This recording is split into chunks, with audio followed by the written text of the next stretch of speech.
Welcome to Refuse to Lose. My name is Joe Jordan. I am your host today.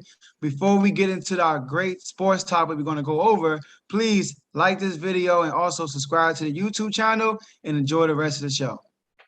I refuse to lose. I'd rather get these weak dudes the blues and separate them from their Jews. Teach them don'ts and do's. I raise tools, make crews, make decisions confused. Washington football team versus the Los Angeles Chargers. Man, kickoff Sunday. I was very excited to watch this game to see how my team, Washington football team, would look this game and this season. And sometimes when you watch the when you take time out your day to watch your favorite team play, the outcome could really determine how you feel.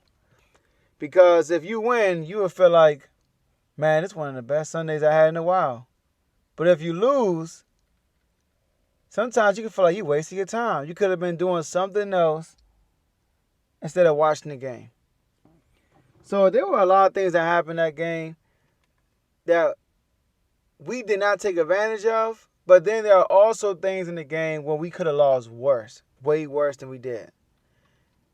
Because Justin Herbert and the Chargers scored 20 points. But if you actually watch that game, they had full control the whole game. There were a lot of opportunities they had that they didn't capitalize on, a lot of drop passes, a lot of red zone opportunities. But I will say about our defense, when we got in them, when they were in a red zone, our defense stepped up and they did what they're supposed to do, except for one drive when they scored on that back shoulder pass on the left side of the field, which put them at 20 points, by the way. 19 points, extra field goal. Extra point brings it to 20. But other than that, in the red zone, we played very well. Very well. But leading up to the red zone, I believe my team could have played much better. We did not put enough pressure on the quarterback. At times when we blitzed, the Chargers running backs did a great job picking up the blitz. Herbert was just too comfortable in the pocket. He had too much, not say he had too much time, because the Chargers did a great job getting the ball out quick. If you watch that game, 1, 2, 3, throw. 1, 2, 3, throw. 1, 2, 3, throw. A lot of quick releases. But what killed us, the Chargers converted crucial third downs, especially on that last drive when the team needed the defense the most. See, last year, Washington football team, our team, we lied up on our defense.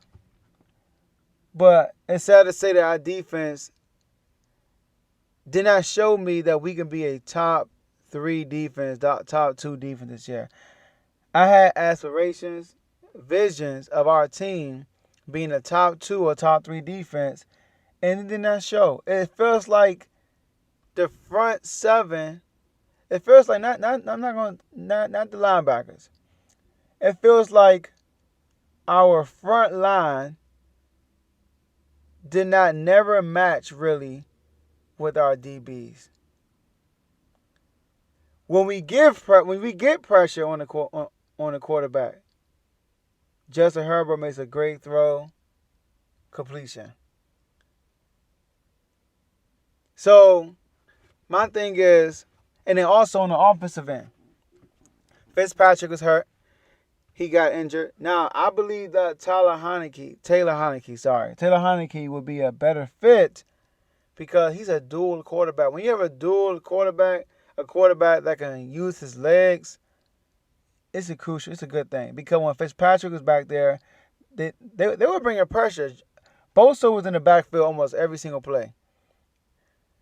And Fitzpatrick, being in his late 30s, not being that mobile, I think Taylor Heinicke is a better fit for right now. When we signed Fitzpatrick, I was a little confused because Taylor Heinicke played very great against the Buccaneers, but they did say that he did not have a great training camp, XYZ, blah, blah.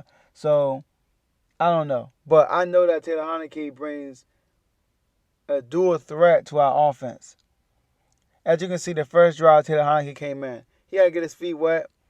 He had 2 throws that were off.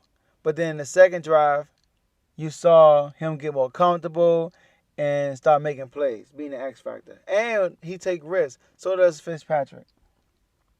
But the one guy I do like is Gibson. Gibson had a great game. There are just there were a few plays with Gibson that I was a little frustrated with. And one thing about Gibson is I realized he hangs his head a lot. He showed that he's sad when he doesn't come through on a play. You can see it in his expression. Now that could be a good thing and a bad thing. The good thing is it tells you that he cares. He really wanted that play to be successful. But the bad thing about that is you don't want to show bad body language in a team sport. One thing I like about Mac Jones, going on top of Mac Jones with the Patriots, when the Dolphins forced a fumble on the Patriots' last drive, Mac Jones went to the sideline, clapped his hands. Come on, guys. It's fine. We got this. It's called leadership.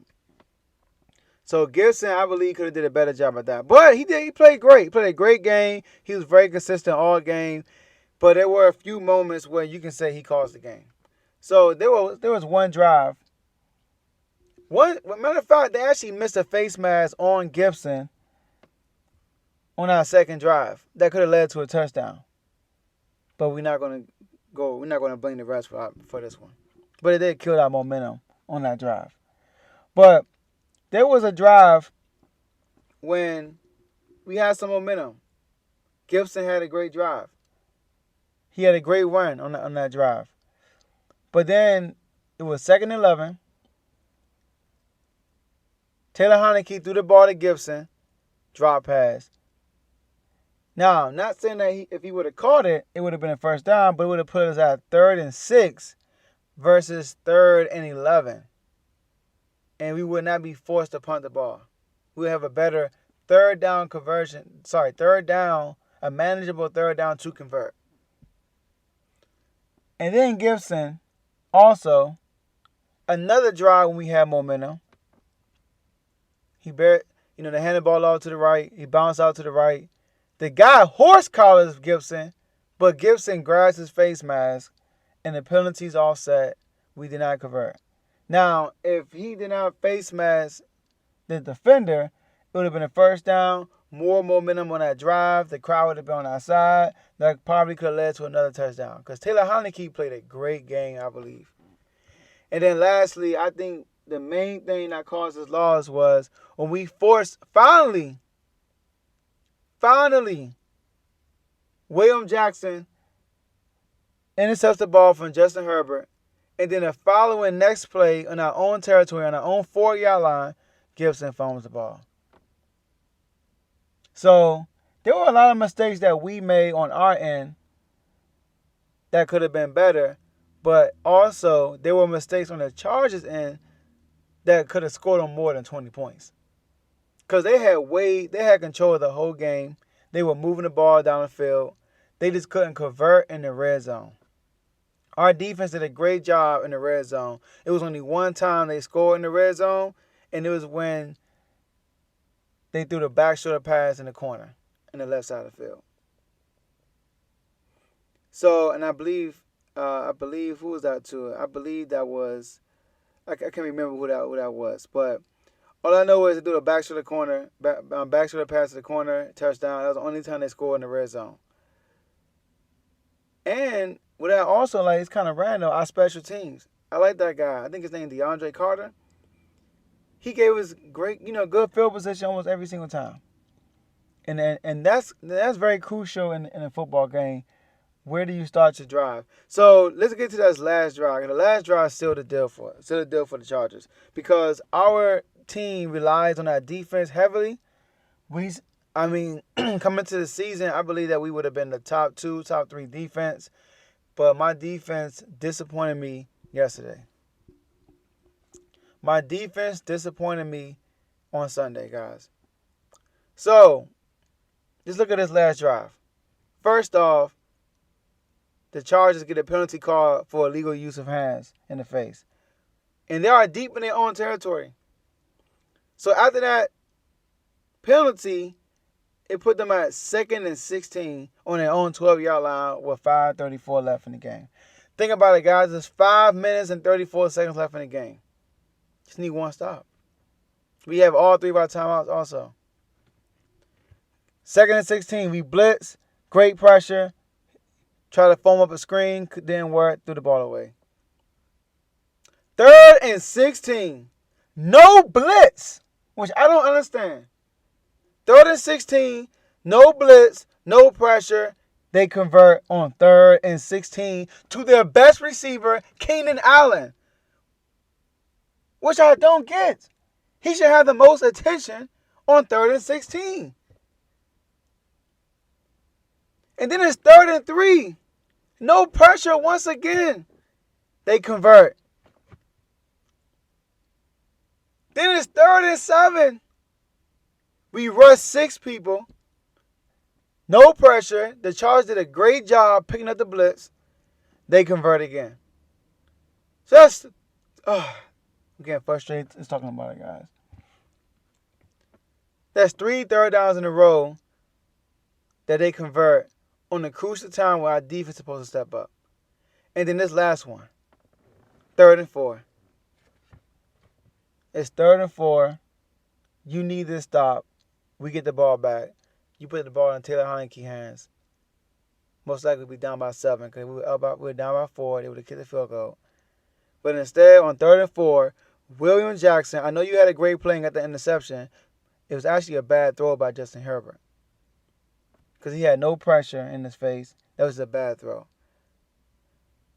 But on 3rd and 4, I know you got the interception early in the game, William Jackson, but you look very lost on that last play. And Keenan Allen, quick pass to Keenan Allen, first down, game over. So, once upon a time, on their own 12-yard line, it was 2nd and 16 with 5:34 left. They convert 4 third downs in a row. Our defense did not prevail. We lose the game. So, there are some things you have to address. Now, this is week 1. You don't exaggerate on week 1. But I still believe that we can bounce back from this and still be a top 2, top 3 defense. Now, I believe with Taylor Heinicke at quarterback now versus Fitzpatrick, because they say he has a serious hip injury, so he's definitely not playing next week. So with Taylor Heinicke starting next week, having a full week of practice being the number 1 QB, I believe we'd be much better because we could have won this game if we would have not settled for a field goal. We settled for 3 field goals and missed 1. When these could have been 3 touchdowns. So, that's my analysis of the game. Chargers did an awesome job. Justin Herbert, he did a great job. Like I said, he got the ball out very quick. He was making some great throws. A lot of his receivers were dropping passes. They could have scored a lot more points than they did. So kudos to the Los Angeles Chargers by playing a great game. And you got to think about it. Justin Herbert, he was a rookie last year. He came in in the second game of the season he started. He had basically no training camp, no off season really, no preseason. And he did what he did last year by throwing the most 300-yard games, which is 8 by a rookie. So sky's the limit for this guy. He's very accurate. He's very smart. He's a great quarterback. And he will be great in the future. So, but as far as my team, our defense need to step up. We need to put more pressure on the quarterback. And I'm glad Taylor Heinicke is in. I believe our future on the offensive end is more promising with Taylor Heinicke versus Fitzpatrick. So, that's about it, guys. That's all I have. That's my analysis of the game. Thank you for staying to the end. If you like what you heard today, please like and subscribe to the YouTube channel. If you dislike what you heard today, do me a favor. Please still like this video and subscribe to the YouTube channel. Also, anything you agree or disagree with the video, please put it in the comment section so we can have a conversation. I will try my best to respond to your message. And make sure you hit the notification bell so you can see the next time I upload my video, and you can stay tuned for everything we have coming up next. So enjoy the rest of your day, and I will see you guys in the next episode. I refuse to lose. I'd rather get these weak dudes the blues and separate them from their Jews. Teach them don'ts and do's. I raise tools, make crews, make decisions confused.